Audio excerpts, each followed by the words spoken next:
Welcome back to another episode of Thoughtful Waffles. Today, I have a very large guest. And by large, I mean of celebrity presence large. Because this man is like 4 feet tall. His name is Jeremy. He works for me. And we've known each other for about a year. I don't remember because I've been here almost 2 years, and we didn't start talking until last year. Yeah, that's about right. Hang on, how many of those were lies? What do you mean? What do you mean? My height. I'm much taller than that. I don't work for you. But I do believe it's probably been the past year that we've been talking. Okay. Yeah. So I thought it'd be a good idea to invite him over into the Juniverse for him to get into the mind of June, but also for me to get to know Jeremy a little more. I don't know why I said that so suggestively. Yeah, it was a little on the creepy side. But if anyone knows me, I'm not creepy. No, at all. Right. It was just how you said it was a little abnormal. Abnormal. Yeah. Nobody would say that about me either. Abnormal. No. Yeah. You're a fairly normal guy. Yeah. Almost too normal. Might want to spice things up a little bit there, June. Well, mild-mannered accountant by day. That's it.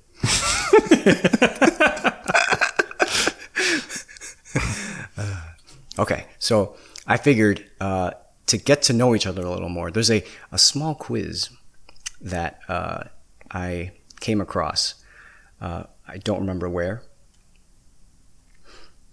I probably made it up. I wrote these questions.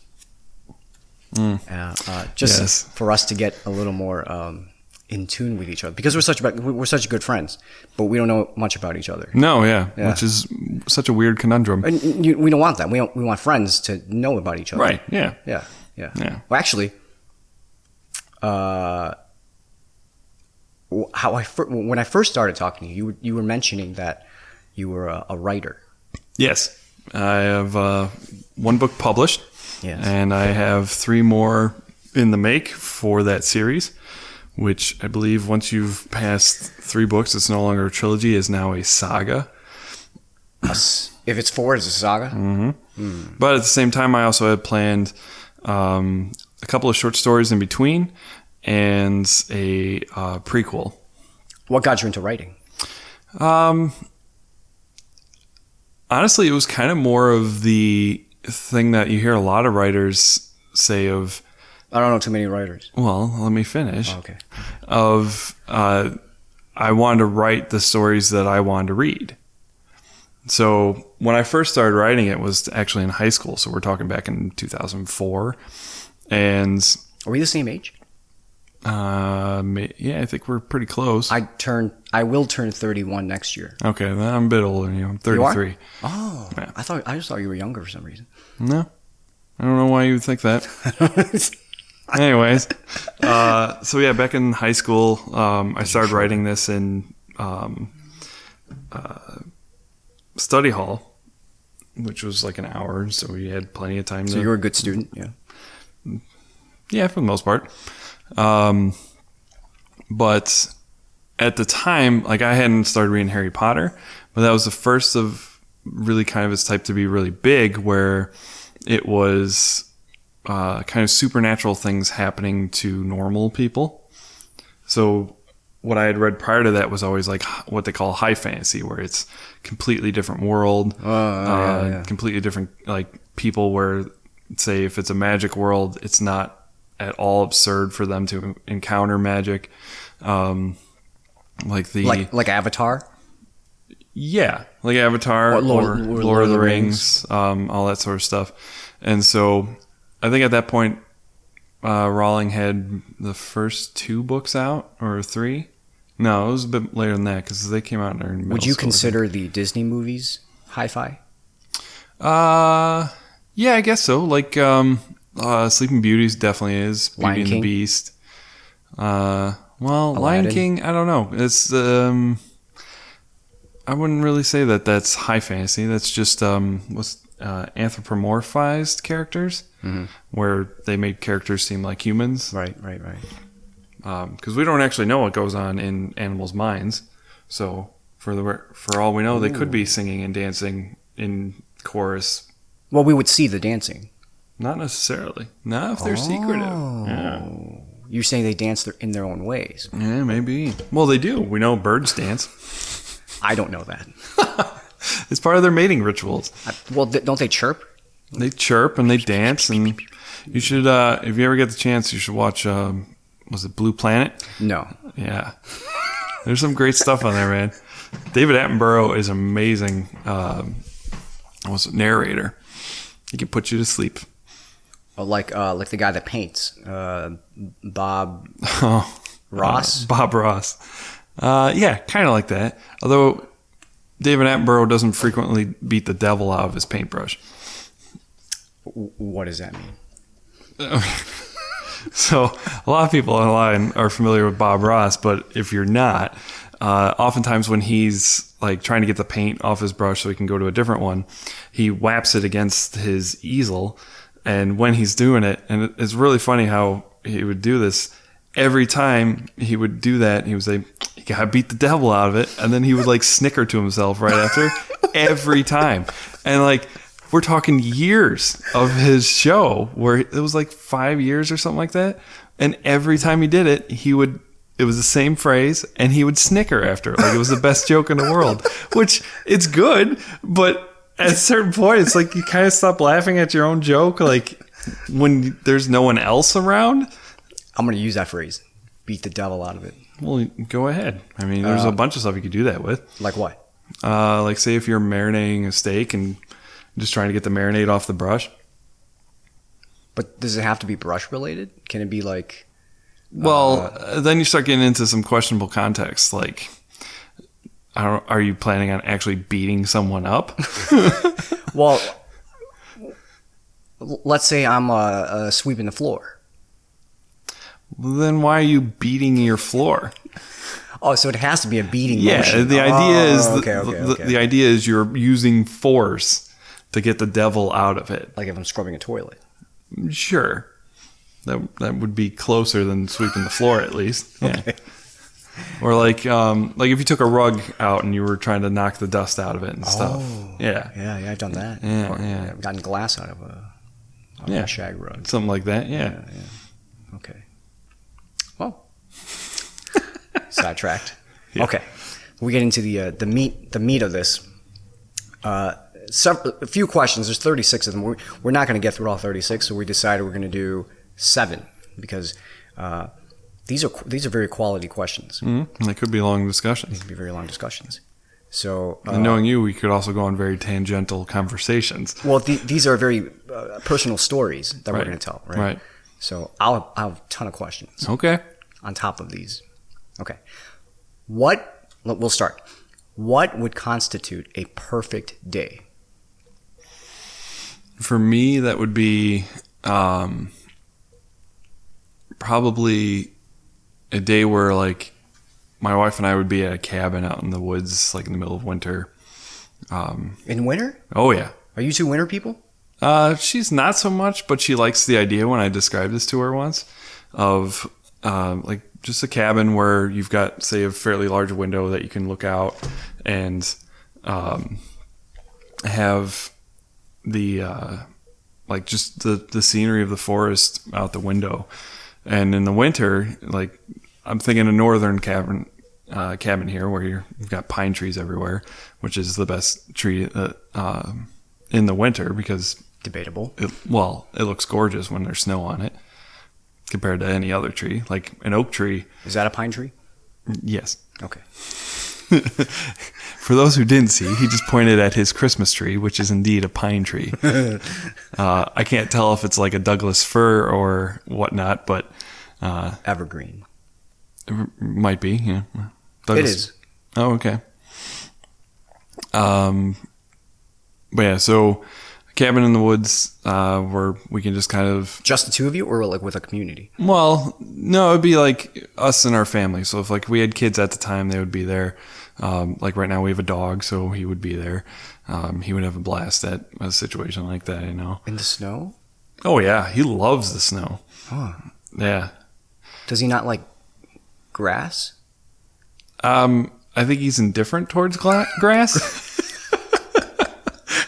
I haven't asked him. I'll ask him when I get home today. Well, I've never owned a dog, so I rarely see a dog enjoying running around the snow because they get cold, right? They feel pain. Yeah. No, they feel no pain whatsoever. That was a legit question I asked one time. Do animals feel pain? Well, I mean, yeah, I've asked that question too, but I was really young. This was last year. Got you. No, he loves the snow. Like, he loves going outside, just in general. But whenever there's a first major snowfall where it's like white everywhere, he just has a blast the first several times we'll go out. Just, he runs around, he like jumps in and stuff. Even if there's only like an inch on the ground, he's like, oh my God, this is the best thing in the world. I like ruining new snow, new sheet of snow. I think that's probably his enjoyment too. Because after a couple of days of it being there, he still has fun in it, but it's not like that first day. But then if it melts and then like it goes like a week before we get another snowfall that stays, it's like a entirely refresh for him. Mm. Okay, so you would bring your dog. Yeah. And then it would just like the two of us could just like look out at nature, sipping like coffee or tea or whatever. Do you like maybe I'd be writing or something. Do you see that in the near future, or have you already experienced your perfect day? No, that's like something that's like I would like to do that at some point. I think they have cabins in Wisconsin. Yes, man, they have cabins in Minnesota. There's also cabins in Illinois. Are there? Oh yeah. Got to find them. Usually they're on rent somehow. Okay. Mm-hmm. My perfect day would be, I guess now if I'm answering that question is to wake up late because the kids get up super early. Mm-hmm. Wake up late, lounge around, have a bit of breakfast. I guess I'm not really considering my wife in this perfect day. Well, I won't tell her that. You did. Oh, let me say this. These questions are meant for single people. So I guess we could include our wives in these answers. But then you have to restate your answer because you said you. Oh, if she wasn't there? Yeah. It'd be the same thing, just she wouldn't be there then. Okay. So then I would wake up late, have a little breakfast, and then probably go to the gym and then come back and I'll eat and I'll take a nap. And then when I wake up, I'd like to hang out with friends and maybe have lunch. We'll go to lunch. And then get back around 7, 8 o'clock. Take a shower, watch a movie. And then just go to sleep. Sounds like a lot of sleepings involved in your perfect day. I think that's a testament to how little I sleep. Yeah. Well, they say the average parents of newborns for the first it's more than that. It's like the first 8 years on average, you lose an hour of sleep a night. Like instead of getting 8 hours of sleep a day, like non-parents, you're on average only getting about 7 because of how often they wake you up, especially in the early years and stuff. Especially the wife, she'll like every couple hours, Landon will wake up. Right. It'll wake her up. Yeah, no, she's sleep deprived. Yep, I believe it. Yeah. My sister-in-law is going through the same thing. The first week of having my daughter, I think I slept 3 hours a night because she was not a good sleeper. And I remember because after that week I went back to work and I was so sleep deprived. Normal things I would do would be so confusing to me. I walks into the kitchen looking for a file folder. What happened to all the folders? Jesus. Yeah. Maybe that's why we didn't talk for the first several years. Well, you were just too sleep deprived. No, this was like 2 years ago. This was 2 years ago. This is before I started. Okay. Okay. So, okay. Good perfect day. Good perfect day. Mm-hmm. Okay. Okay. Some of these questions are getting a little... Okay, here's one. Okay. For what in your life do you feel most grateful? I'm getting a little serious here. It doesn't specify an event or anything, just what? What in your life? Is it your health? It's definitely not that. What? You're a healthy guy. Well, all throughout my life, I've had health issues and stuff. Oh. Like, it's one of those things of like, I can't afford to not be on health insurance. Even though it's super expensive now. It is super still expensive. Less expensive than not having health insurance. But yeah. I was in and out of the hospital quite a few times as a kid. Yeah. Well, I've been my whole life, so...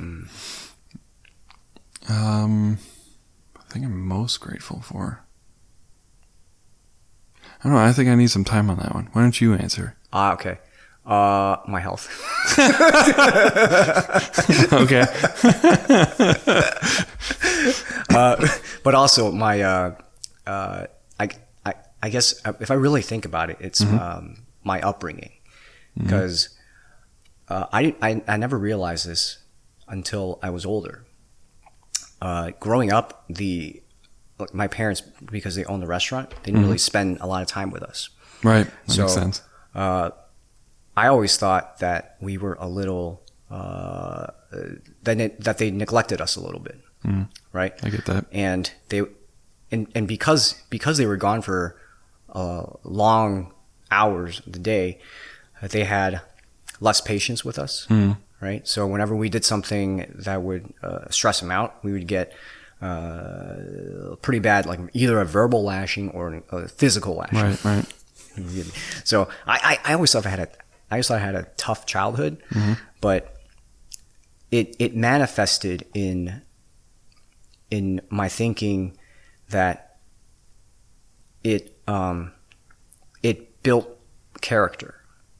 Where I saw that I realized my parents went to work out of necessity. Like I'm sure they didn't want to be away from their two kids like all day, 12, 13 hours a day. But in doing that, they were able to provide for us in a way that to provide for us financially rather than emotionally being there. Right. Which a lot of times now you'll see the dad works a bunch of hours, the mom stays at home. Great, right? Yeah. But growing up, they came here with, not knowing the language, not having anything. So that's what they had to do. Right. So it made me respect the work ethic that they had, which is, they work so many hours, but they never complained. Right.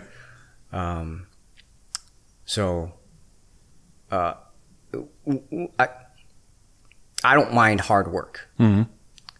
And whenever I do, I try to think about my dad, who, restaurant is a tough business. Right, yeah. So I try to model myself after him, and I'm grateful that I went through that in my childhood, because now having two kids, full-time job and then chores around the house, it can be a little insane, but I just have to be grateful that I have a family to provide for and the ability to provide for them. So, I got a little... I was going to say, do your parents know this? Have you ever said that to them? What? That I'm grateful for my upbringing? For your upbringing and everything? My mom likes to rub it in our faces. And she's like, aren't you glad we raised you so harshly? Aren't you glad? Right. My parents actually made the opposite choice of struggle for several years at the beginning, so that they could have one of them staying home all the time. Are they first generation or? No. But like my family's, my grandparents were fairly comfortably middle class for quite some time, at least of what I know. I never really heard of my parents saying that like they grew up poor. I do know my dad's mom did grow up poor. She was very young during the Great Depression and stuff. And so she did start in poverty. But she and my grandfather both, there's a bit of a gap in my knowledge of my grandparents on my dad's side, because my dad's actual father died when he was only 4 from leukemia. And so I don't know a whole lot about him, because my dad doesn't know a whole lot about him. Just whatever his mom would tell him. And so what I do know of his stepdad is that at some point, I think my dad said when he was in high school, at least this is when I know, he started working in the tavern that his parents owned. Yeah. And so at some point they were able to buy a tavern and own it. And so that's when they were kind of comfortable. And then my mom's side, her parents, they worked at Demuth Steel, I think it is. I remember the name was Demuth, but I forget what they actually did. I believe it was steel, over near Schiller Park. And so they were kind of, I'm sure that they had financial issues every now and then and whatnot, but I never got the impression that they were poor. But of what I do know, when my parents first started, my dad was the bread maker and whatever. Breadwinner? Breadwinner. There we go. The bread maker? No. He wasn't a bread maker. He wasn't a baker. And they decided that my mom would stay home with us, and they would just kind of live on a tight schedule or a budget. Like I remember when I was younger, my mom saying like, no, like we can't go out and eat tonight. Like just like Burger King even or something, because she had to wait for dad to get paid. So they were living paycheck to paycheck for a while. So I am grateful for the time that my mom was able to spend with us. I don't know. The thing I'm most grateful for, like I am grateful for that, but I think the thing that I'm most grateful for actually is my brother. Really? Yeah. And there was a time when he and I hated each other in high school. Yeah. Yeah. I always felt like he was embarrassed of me, especially around his friends. Like he was embarrassed of you?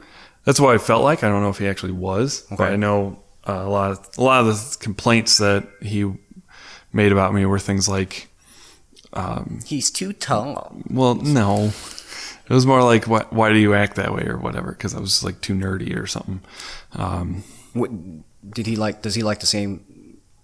I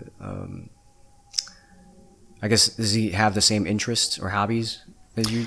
Some things. Okay. He's like, I'm much bigger into like gaming and stuff. He enjoys gaming, but he isn't, especially now that he's got kids. He's never had time to really do it. Yeah.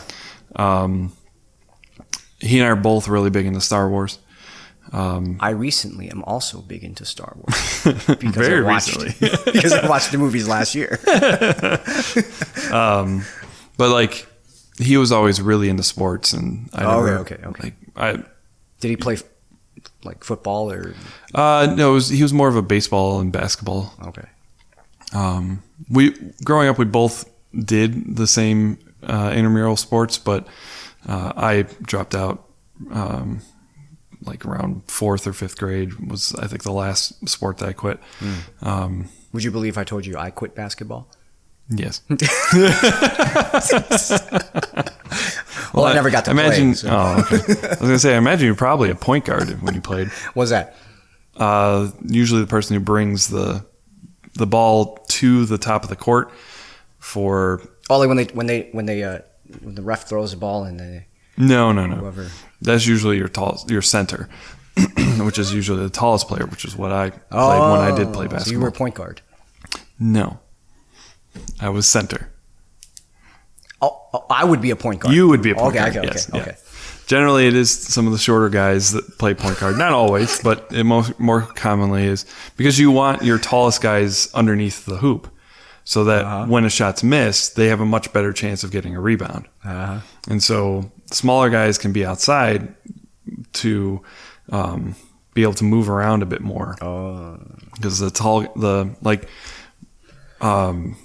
you ever watch Shaq play when he was playing? I've seen him in Space Jam. Okay.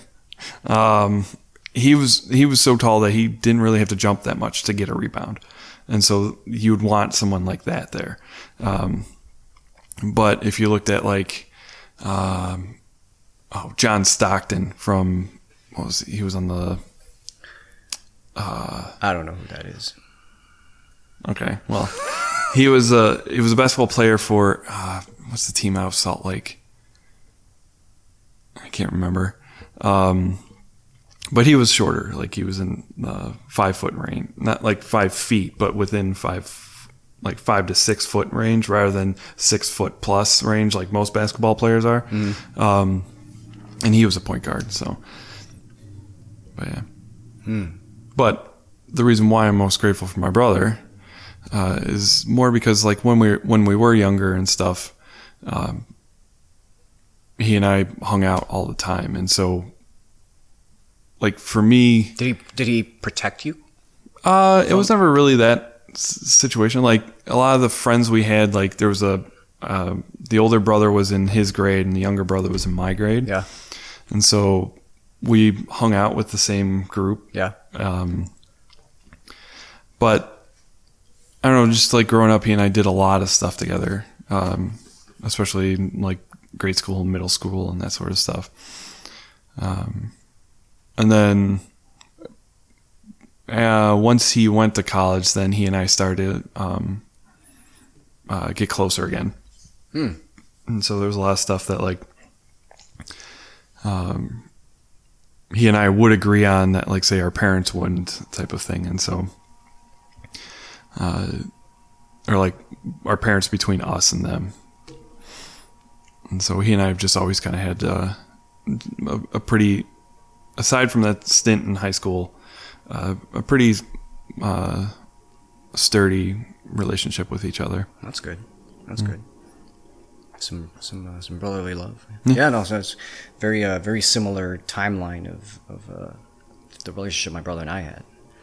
Growing up, we butted heads a lot, and then in high school, we kind of grew apart, and until after college, he went away for college. He went to Indiana for college. He went to Purdue, and then after college is when we started, talking a little more.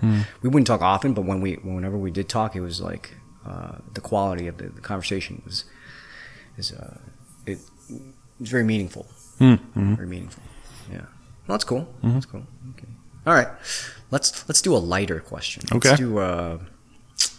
Let's do something. Oh shit, battery. I asked you about that.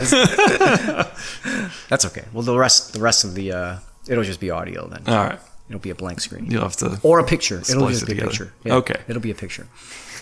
Let's see. When did you last cry in front of another person? Wait, I said lighter question, right? Okay. Share with your partner an embarrassing moment in your life.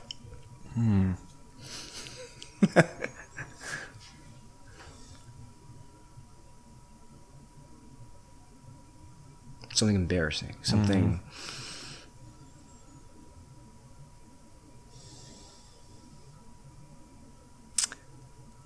Anything? I'm trying to think of something. Okay. You keep thinking. All right. I'll share. I think I talked about it a little bit on my. I had a hard time finding a starting job after I graduated, right? And the first contract to hire job I got, I put my head down during lunch because the previous job I had was a 10-week internship thing, and it was at a very small company, and there wasn't really a lot of oversight. There wasn't any oversight, so after lunch, put our head down for a little bit. So that's exactly what I did in this new contract to hire job. So I put my head down. About 3 o'clock, HR comes, and they're like, June, can you gather your belongings and come with me? I'm like, oh, cool. I'm moving desks. Oh, God. She walks me to the elevator, and I'm like, so do I come back the same time tomorrow? And she was like, no, you won't be coming back. Call your agency. I'm like, I don't understand. I don't. Because you fell asleep on the job. Well, it was during lunch. I put my head down, and and I guess the agency said that the CFO or whoever, he saw me sleeping at a desk and he didn't like that. Uh-oh. And what killed me was they were saying that I interviewed out of like 8 people, and I got the job. But first day, I didn't make it through the first day. I went from 9 to like 3. Oh, Jesus. See, I feel like that's something that like you could have contested them on. But how? What if you don't like somebody? If you just did it for lunch, like during your lunch hour, it's your lunch hour. Yeah. Like they can't say you can't. Like maybe they could say you shouldn't have done that at the desk, but at the same time, like it's your lunch hour. Like if you're not getting paid for your lunch, like most jobs do, right? You can spend that however you need to. Like, granted, you're not destroying property and that sort of stuff, but that's actually the people that I have told this story to. That's the exact response I get. It's like, why? Yeah, why? I mean, granted, this is in Illinois. Yeah. Okay. Downtown. It is an at-will state. Right. So technically, they could fire you for just they need to like racism. No. They need to dissolve the position or something like that. That's generally what they say when they get rid of someone that they have no real reason to be like real grounds to get rid of them, type of thing. Like if they just don't like the person or the person does their job but it's not quite up to snuff and they're just like, I want like this person frustrates me. There have been like a warning. Yeah, no, that's exactly it. They should have warned you rather than just straight up walking you to the elevator. Yeah. I didn't know. It didn't sink in until like. Well, you're probably still groggy from your nap. From my nap. As I woke up, what's happening? Yeah, that's kind of bullshit though. What happened Yeah. there?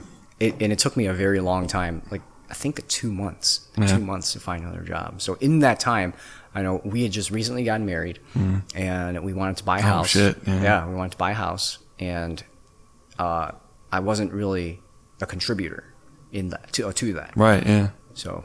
No, I get that. And like friends my age, they've already had careers for several years. Right. And no, it was a pride thing too. It hurt. Yeah. No, I could see that. Yeah. Jeez. So the 2 things I thought of for embarrassing moments. One of them is quick, so I'll just add it in there.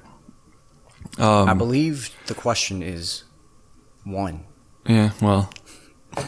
An embarrassing moment. Oh, go ahead. So, my first job in high school was working at Subway. Okay. And after a while, it was I imagine it was probably a combination of like, because the owners didn't stay there for too many years after I left, and it had just opened, so I think they needed to cut down on employees. But also, I was kind of like the slowest sandwich artist at Subway. Is that what they call them? Sandwich artists? Yeah, they're sandwich artists at Subway, yeah. Why? The title? I don't know. Why the title? Condescendingness. But so they fired me from it at just after like, I don't even think it was a year. And in the process, Oh no! The owner. Okay. Go. No. So the owner took me in her office and she said, "We're gonna have to let you go." And I was like, and I was just taking my economics class that year in high school, and so I was kind of just more excited because it was like, oh, like this is like they're essentially firing me. And so I asked her, I'm like, now is this a layoff or is this an actual like, are you firing me? And she said, we're terminating your position. And I was like, okay. And then I just kind of like got up and left. It was just, that was it. Okay. But it was like I was more interested in because I just learned about layoffs versus firing. Cool. I'm living in this. economics. Yeah. I'm living this. Like literally a couple of weeks before. So it was just one of those things where I was like, all right, cool. And I just got up and left. Like that was it. Well, if that question is asked on an exam, I don't know exactly what the answer is. Yeah. But the other time what? But were you embarrassed? It's an embarrassing moment thinking back on it, but I wasn't at that time because it's just one of those things where, like, what the hell was I thinking? Like, what? Like it was just, I wasn't worried about losing the job. I was more interested in the terminology. Like what? But the most embarrassing moment I've ever had that I could think of is I was working for Grainger at one point.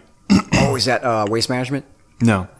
It's they do like wholesale, like they do like what Menards and Lowe's do for homeowners. They do for companies. Grainger? Yeah. Isn't that like a waste control company? No. Okay. They're a what's the terminology? It's like building maintenance parts,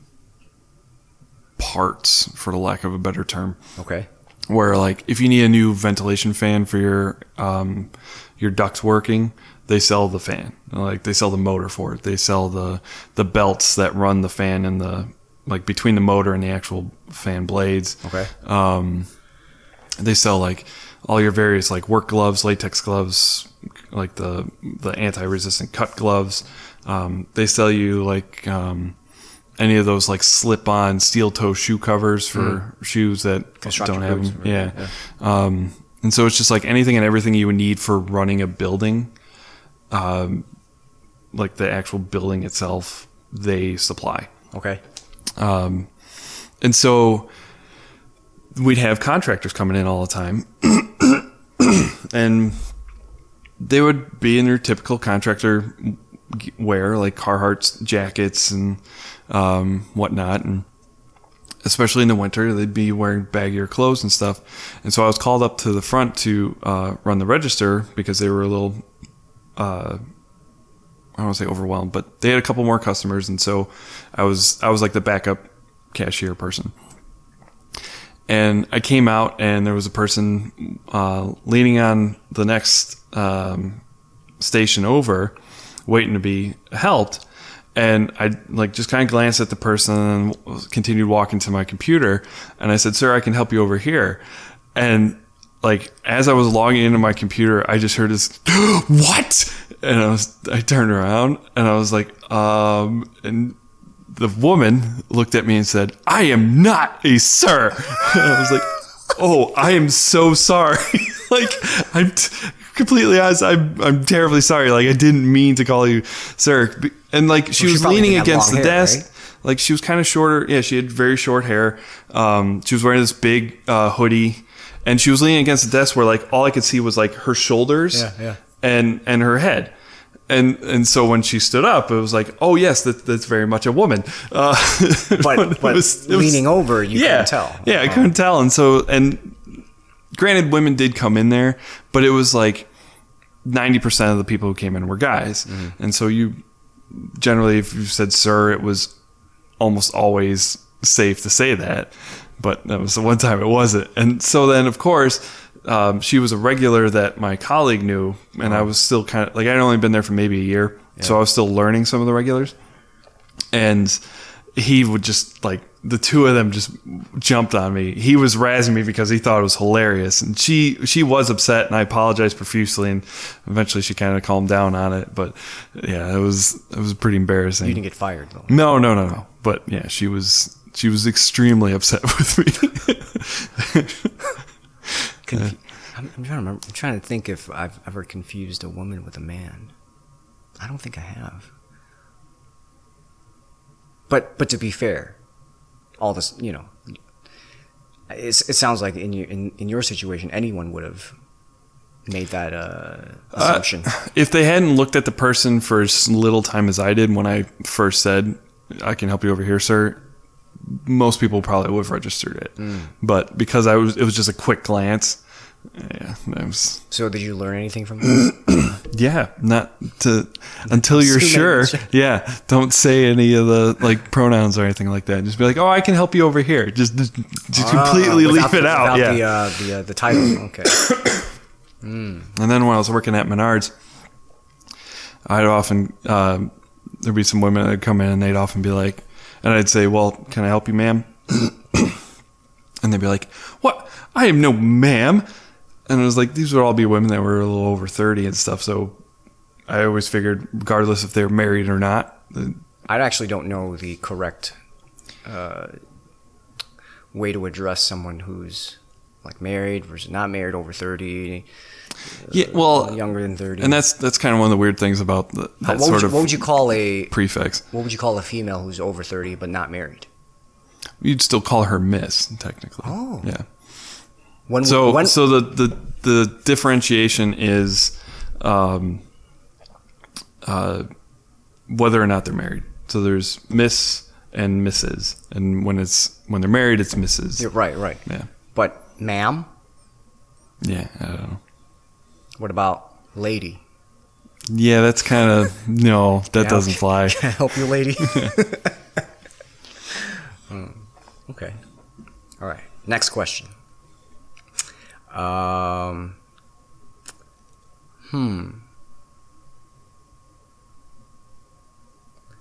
Okay. Your house, Okay. containing everything you own, catches fire. After saving your loved ones and pets, you have time to safely make a final dash to save any item. What would it be and why? Well, how long have you lived at your at your place? We've been there only a little over a year. Okay. Yeah, we've been here 2 years, 3 years.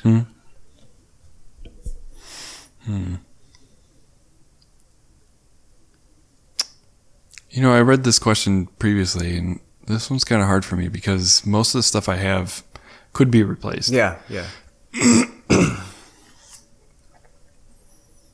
I think I would grab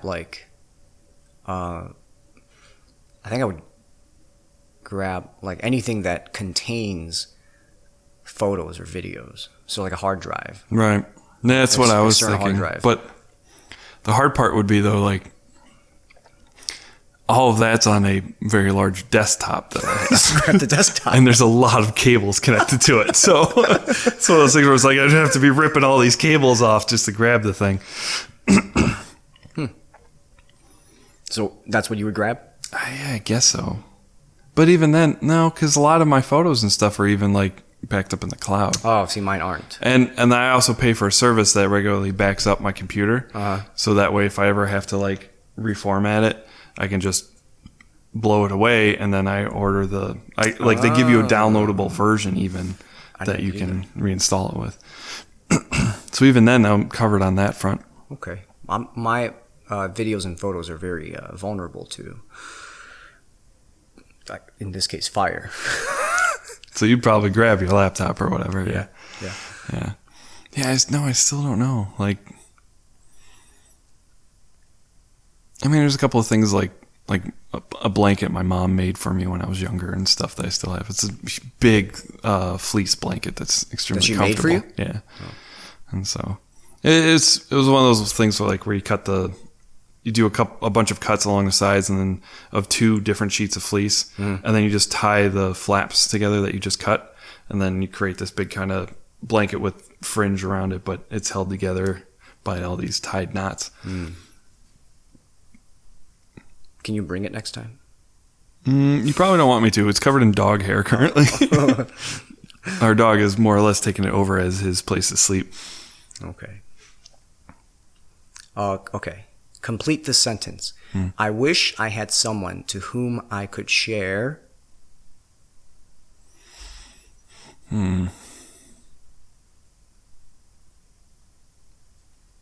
going to say a workout.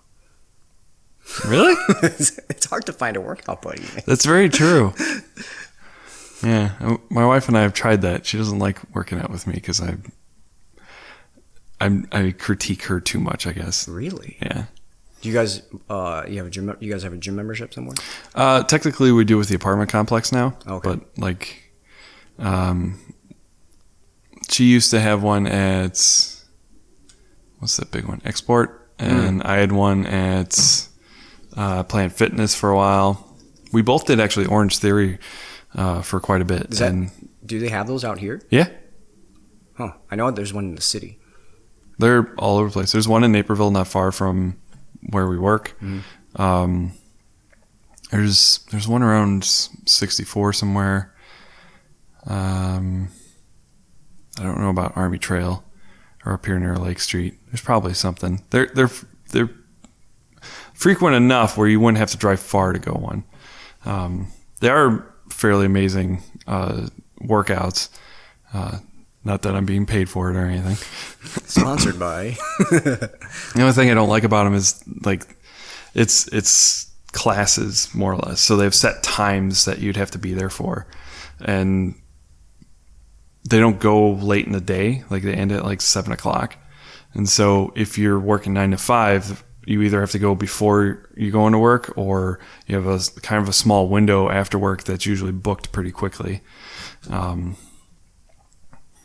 But when you do it, it's amazing. Like when I was doing it, I was burning like 1,000 calories in that 1 hour. Damn. Yeah. So it must have been like no rest between circuits. Or it's very intermittent. Okay. Is that the word? Intermittent? No. Interval. Interval. Yeah. Yeah. Where the coach, I think is what they call them, will tell you like, all right, you got 1 minute of doing it at this pace. And then after that minute, then we're going to give you guys 2 minutes at like your push pace, which would be like, they have a couple different ranges for how fit you might be. So you don't have to be super fit going into this, which is really nice. It's like one of those judgment-free zone type of things. And the people that were the coaches of the 2 locations I've been to were like really encouraging, really friendly and everything. So it was never like you felt like it was a very intimidating type of situation. So it's like a military based. No. Yell at you. No. Sorry, Saka. It's kind of like a work at your own pace, but you want to try and stay within a zone that they help you figure out what your zone is. And as long as you keep your heart rate in there, that's kind of the goal. And so you either start out on doing floor exercises, or you start out doing the treadmill, and then halfway through you switch. And then the floor exercises also include a rowing machine, which I really wish I owned a rowing machine because it's an amazing workout. I want one too. Yeah. I thought about getting one last year. Yeah. They're expensive. They are. And they take up so much room. Well, don't they fold up? Not a lot of them. Because they have that solid bar generally. I don't know of a lot of them that have a folding option. I think some of them. They might make some now, but for a long time it was you just had that rail basically. Because my brother did collegiate rowing, and the way they train was in these rowing machines. They call them ergs. Yeah. Yeah. So he brought a couple home one summer. I did it for 5 minutes, and I was like, oh yeah, pass out. You gotta pace yourself, man. Yeah. Well, that's the whole thing of collegiate rowing. You pace them. That's why you got the one guy just telling them the pace. The coxswain. Like, stroke. The coxswain. Stroke. Yeah. Stroke. Yeah. Oh, very funny. I think that was 7 questions. Was it? I think so. May have been 6. Let's do one that's off book. Okay. Let's do. Did we even? What was that last question? I don't remember at this point. What would you save if your house was burning down? No, I thought we moved on to that. Oh, we did? Oh.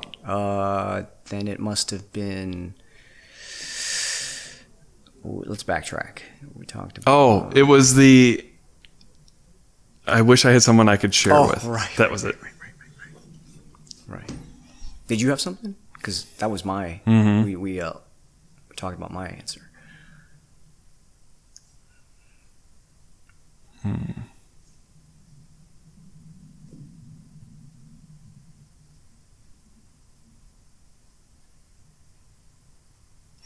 Yeah, no, I don't know, because all the things that like I would wish I could share with somebody, I have at least like one person that I do share it with, and so. Okay. No, there is one thing. I do like to cosplay. But I like to cosplay. Really? Yes. Sweet. Oh, dude. I just never have time to actually make the costumes myself, though. Yeah. Have you been to like anime conventions? Not anime, but I've gone to PAX a couple of times. The Okay. Penny Arcade Expo. I don't know if you're aware of that one. No. It's kind of like, do you know E3? Yeah. Okay, so it's like E3 is meant for the media, like all the journalists and that sort of stuff. Right. PAX is like the same thing, but meant for the players. Okay, so it's like you get to you get to experience the things that are like coming out. They have like indie game developers show up at these places, and you get to try out their games and stuff. But it's not just like video games; like it's board games, it's tabletop games. What would you cosplay as? Who would you cosplay as? Well, so I started a while ago. I started a Commander Shepard outfit made out of EVA foam. Commander Shepard from Mass Effect. Mass Effect. Okay. Oh, that's it's made by BioWare. What is the game like? It is a sci-fi game that's it's an RPG where like you pick choices and stuff. It was one of the first. Actually, I don't know if any other ones have done it since, but it was the first one to do where the choices you make in Mass Effect 1 affected Mass Effect 2 and 3. Okay. Now, that was their initial intent. What really happens later on wasn't as big. Like the choices you make didn't affect it as much as they had portrayed it would. As I understand, they had changes in writers and stuff, and so a lot of stuff that you thought might be important wasn't, and that was mostly it. Like it wasn't necessarily like something you didn't think was important all of a sudden was. But it's a fantastic series to play. The story itself is amazing.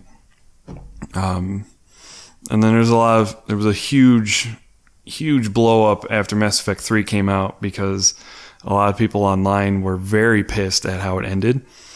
And it was, which really bothers me, especially as a writer, that all the complaints were basically like I couldn't get my Hollywood ending that I was hoping for. And while I understand, like a buddy of mine did make the argument, it's like, yeah, but you spend so much hours making these choices in this game to set it up the way you want it to end. Mm-hmm. But at the same time, like it's like a choose your own adventure book, like that you read. The page is already written out as far as which pages you're choosing from and stuff. You can always go back and make a different choice, but they're set. Like you don't get to all of a sudden change the ending of that book. And so it's just like you're not the writer of the story. You're the only one you're the one experiencing the story. You're choosing the experience. Yeah. But you're not the one who wrote it. So if you think that this game sucks because all of a sudden it didn't end the way that you specifically wanted it to, that wasn't your that was the writer's choice. Mm-hmm. How and this is always happening with movies and stuff, like people complaining like this movie didn't end how I wanted it to, so it's terrible. And it's this weird kind of entitlement feeling where it's like I've invested so much of my own emotional investment into this that it should end how I want it to. But you can't write any sort of story that way for millions of people. Right, you can't make everybody happy. Yeah. Right. And so there were a lot of other complaints about like issues with like certain quality control and that sort of stuff. A lot of people said like the ending felt really rushed and didn't make sense. But the main core of a lot of the arguments was it didn't end how I wanted it to. And in the game, you have an entire galaxy at war. Somebody's going to die that you love.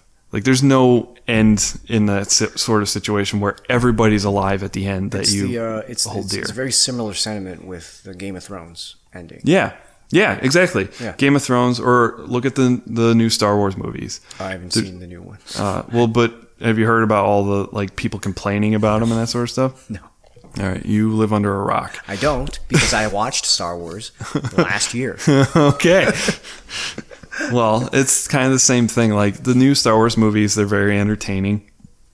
Yeah, they've got a lot of issues, but I mean, what movie doesn't nowadays? Like the second movie, there's a whole lot of like story issues with it that also kind of seems like disrespectful between the director of Episode 8. I usually remember his name, but I forgot now. Well, wait till I finish these. Yeah, no, I'm not going to spoil anything. But there are things that happened in this Episode 8 that seemed like he took the story and was looking at the directors of Episode 7 and was like, yeah, these are cool ideas that you have, so I'll continue them, but I'm just going to not deal with them in the movie. Or that's cool, but I'm not interested in dealing with that, so we're just going to be done with it. Which then, originally it was supposed to be a third director for the Episode 9, but now it's back to the guy who did Episode 7, J.J. Abrams. So now he then kind of has to recorrect the direction in which the story was going. And so I have a feeling because of that, there's going to be a lot of people upset with Episode 9 when it comes out in a couple of weeks, just because he's got to get it back on track. And then also this is a culmination movie of, was it 40? This is the last nearly Star Wars 50 movie? years worth of. This is the last one? Yeah. Well, of the Skywalker storyline. Okay. So episodes 1 through 6 all deal with Anakin Skywalker and Luke Skywalker. Yeah. And these 7 through 9 are like the culmination of that. So they are saying that they're going to do more movies past 9, like there will be an Episode 10, but it's not going to deal with the Skywalker lineage anymore. It's going to be a completely different story in the Star Wars universe, which I'm all for. Like, do some expansion on the different characters. Well, or just of different parts of the galaxy and that sort of stuff. But with each new release of these movies, there's just been huge, just screamings on the internet of people saying that they're absolutely horrible and they've ruined the Star Wars that they knew and that sort of stuff. But it's the same sort of thing of like, I understand you're emotionally invested in it, but you're also not the one actually writing the stories. If you want it to end the way you do, go and write a fan fiction. Yeah, like, people do that. Yeah. And on Reddit, they do their own. Yeah, people do that all the time. Or like, was it the guy who played Eric Foreman from that '70s show? Ashton Kutcher. No, that was Kelso. Oh my God, Mila Kunis. No, Topher Grace. Is that it? First name's Topher.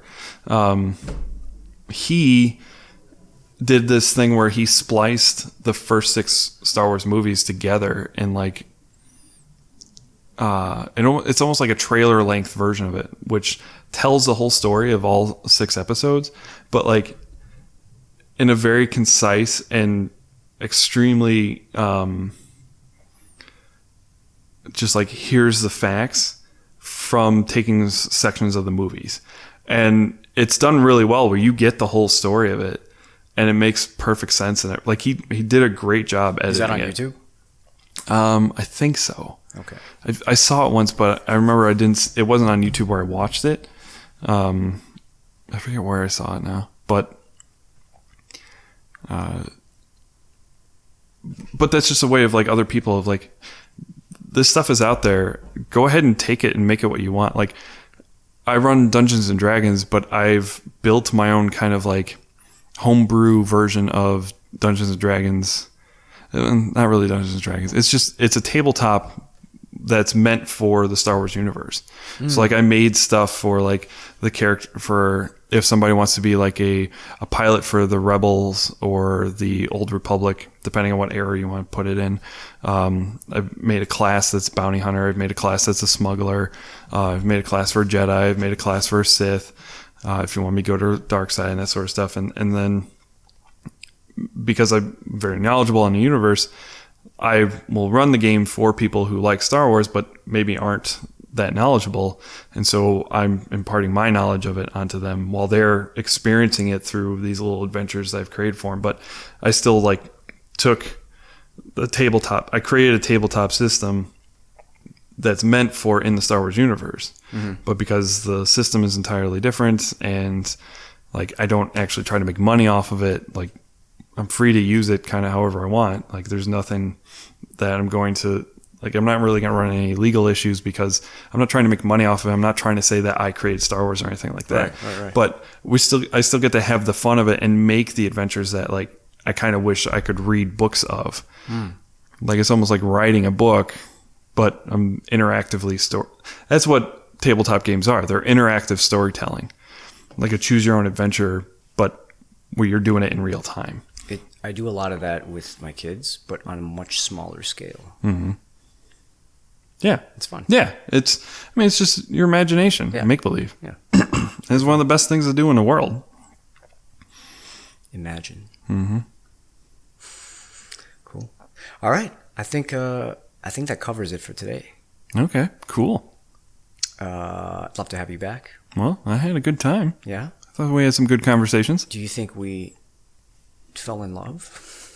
I don't think I've fallen in love with you, June. I'm sorry. I very much love my wife. So, yeah. Okay. All right, man. Thanks for coming. Yeah, of course.